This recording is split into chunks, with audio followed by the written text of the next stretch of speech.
एक breaking news आपको बता दें, लोकसभा चुनाव के लिए कांग्रेस अध्यक्ष मल्लिकार्जुन खड़गे और राहुल गांधी पार्टी मुख्यालय में आज घोषणा पत्र जारी कर देने वाले हैं। इस घोषणा पत्र में कई तरह की गारंटियां शामिल की गई हैं। ये गारंटी अलग अलग वर्गों जैसे कि युवाओं, महिलाओं, किसानों और श्रमिकों के लिए तैयार की गई है। पार्टी के घोषणा पत्र में 5 न्याय और 25 गारंटी यहां पर मौजूद रहने वाली है। आपको बता दें, मौजूदा समय में एक तरफ कांग्रेस के अंदर पार्टी छोड़ने की भगदड़ मची हुई है, दूसरी तरफ राहुल गांधी को बहुत उम्मीद है कि उनकी ऐतिहासिक गारंटियां लोगों की तकदीर को बदल कर रख देने वाली हैं।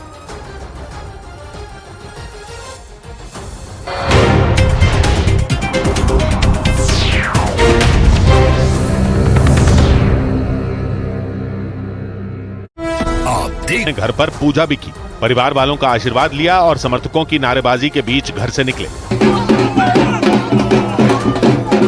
पप्पू यादव चाहते थे कि वो पूर्णिया में महागठबंधन के प्रत्याशी हों, लेकिन आरजेडी ने ये सीट अपने पास रख ली और इससे पप्पू यादव निराश दिखे। इतनी नफरत क्यों इन लोगों के भीतर हुई? और एक सीट का मामला था, सिर्फ पूर्णिया का मामला था। पूर्णिया में पप्पू यादव का मुकाबला आरजेडी की बीमा भारती से होगा और उनका नामांकन कराने खुद तेजस्वी यादव पहुंचे थे। उधर राहुल गांधी के केरल के वायनाड में किए रोड शो से कांग्रेस के झंडे गायब रहने पर विवाद हो गया। केरल में कांग्रेस की विरोधी और सत्ताधारी लेफ्ट पार्टी ने यह मुद्दा उठाया। केरल के मुख्यमंत्री पी विजयन ने इस मुद्दे पर कांग्रेस को आड़े हाथ लिया और राहुल के वायनाड में हुए रोड शो में कांग्रेस के झंडे नजर नहीं आने पर सवाल उठाया। उन्होंने सवाल किया कि कांग्रेस ने राहुल के रोड शो में अपने ही झंडे लहराने से क्यों परहेज किया। वो यहीं नहीं रुके और कहा कि कांग्रेस में पार्टी के झंडों को सार्वजनिक रूप से प्रदर्शित करने की हिम्मत नहीं है। यानी केरल के मुख्यमंत्री ने कांग्रेस पर ताल ठोक कर हमला किया, क्योंकि 2019 के लोकसभा चुनाव के दौरान हुए विवाद की वजह से कांग्रेस ने फूंक फूंक कर कदम उठाए और राहुल के रोड शो में न कांग्रेस के झंडे नजर आए थे और न ही IUML यानी इंडियन यूनियन मुस्लिम लीग के। इस रोड शो में कांग्रेस और IUML के कार्यकर्ता तिरंगे, गुब्बारे और टोपियां लगाए तो दिखे, लेकिन कांग्रेस और IUML के झंडे नहीं दिखे। और राहुल गांधी के खिलाफ केरल के इसी वायनाड से नामांकन करने पहुंचे बीजेपी प्रत्याशी के समर्थन के लिए केंद्रीय मंत्री स्मृति ईरानी वायनाड पहुंच गई। वहां से बीजेपी ने केरल के प्रदेश अध्यक्ष के सुरेंद्रन को मैदान में उतारा है।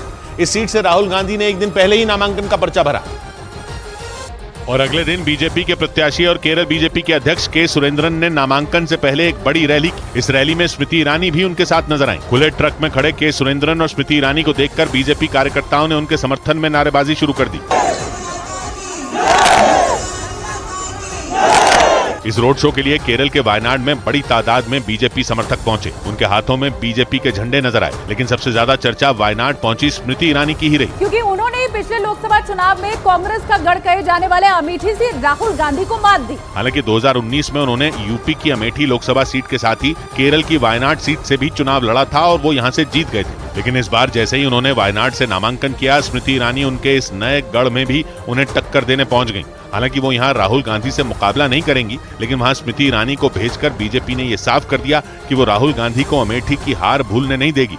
इस बीच यूपी की अमेठी सीट से कांग्रेस उम्मीदवार पर बने सस्पेंस में उस वक्त नया मोड़ आ गया जब रॉबर्ट वाड्रा ने वहां से चुनाव लड़ने के संकेत दे दिए। रॉबर्ट वाड्रा ने मौजूदा सांसद स्मृति ईरानी पर अमेठी की अनदेखी का आरोप लगाया और इशारों इशारों में इस सीट पर दावेदारी ठोक दी और साफ कहा कि अमेठी के लोग उन्हें सांसद के तौर पर देखना चाहते हैं। ना पहला कदम अगर